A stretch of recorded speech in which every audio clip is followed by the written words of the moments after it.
de las cuatro, una no es una capa muscular propiamente dicha. O sea, sí cubre el corazón, como todas las funciones de las capas, pero más que todo es una membrana. ¿Por qué? Porque no posee músculo cardíaco como las siguientes tres capas. Las siguientes tres capas sí poseen músculo cardíaco, por ende sí son denominadas capas, pero no quiere decir que estas no lo sean.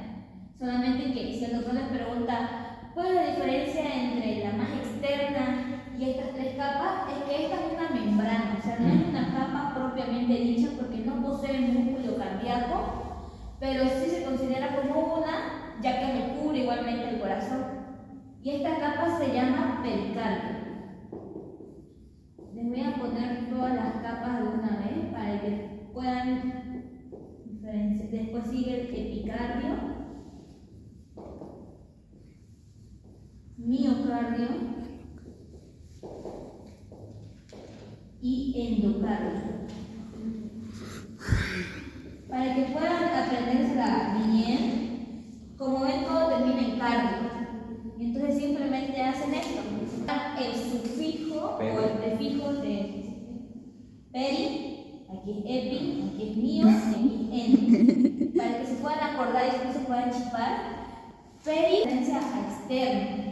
Epi también, pero una capa muscular más externa. Miocardio, algo medio. Y endocardio, como siempre, endo quiere decir lo más adentro, o sea, la capa más cercana al corazón. Vamos a comenzar con esta que es el pericardio, que como ya les dije, no es una capa muscular propiamente dicha, sino que es una membrana. Esta membrana se divide en dos, en una capa externa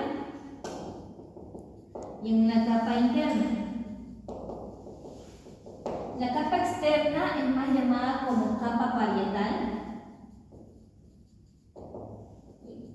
y la interna como capa visceral.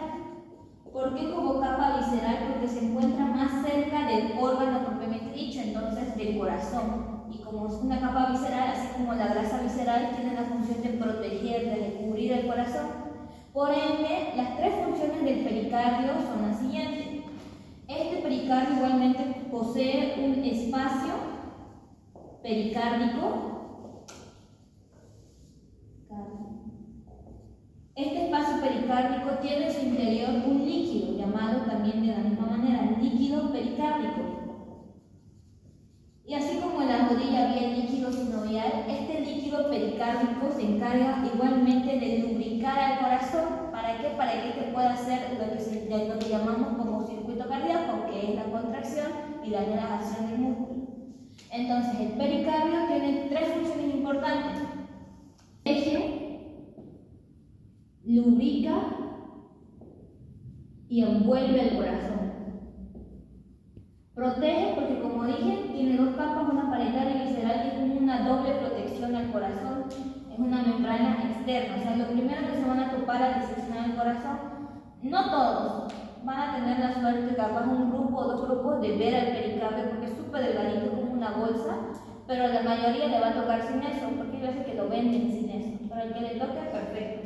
Porque posee un líquido que se encarga de lubricar el corazón para que este se contraiga y se relaje de manera correcta, y envuelve porque lo envuelve como una bolsa completa, separándolo de diferentes cavidades que lo cubren el corazón.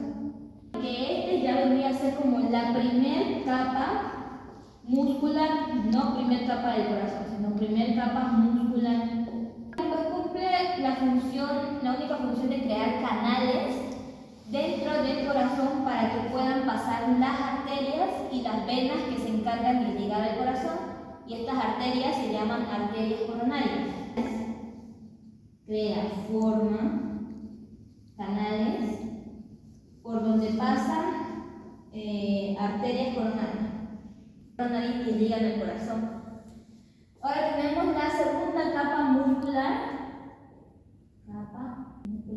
que es el miocardio. El miocardio viene a ser la capa más gruesa que recubre el corazón, más musculosa, por así decirlo.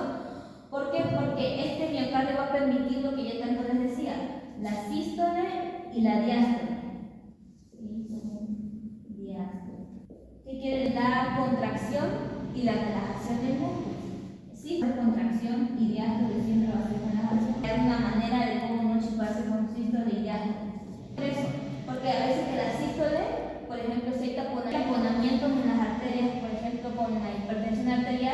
en el que el corazón, al estar taponeado, las arterias no llegan mucho oxígeno y ¿qué es lo que hace? Tener más fuerza. Y es donde aquí actúa el miocardio, como una capa que protege eso para que el corazón, en la primera contracción fuerte, no se pare, no comience a fallar.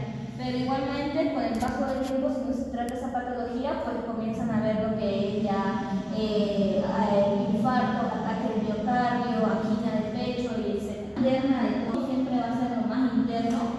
El endocardio se encarga de ubicar así o de, por ejemplo, alojar lo que son los pilares del corazón. Pilares del corazón. Y las cardíacas. Interna pues se encarga de contener estas dos partes importantes que sin estas no funcionarían correctamente el corazón, que son los pilares y las válvulas cardíacas, que ya más adelante les vamos a explicar su función. 4 capas del corazón. Y luego comienzan las 3 musculares de la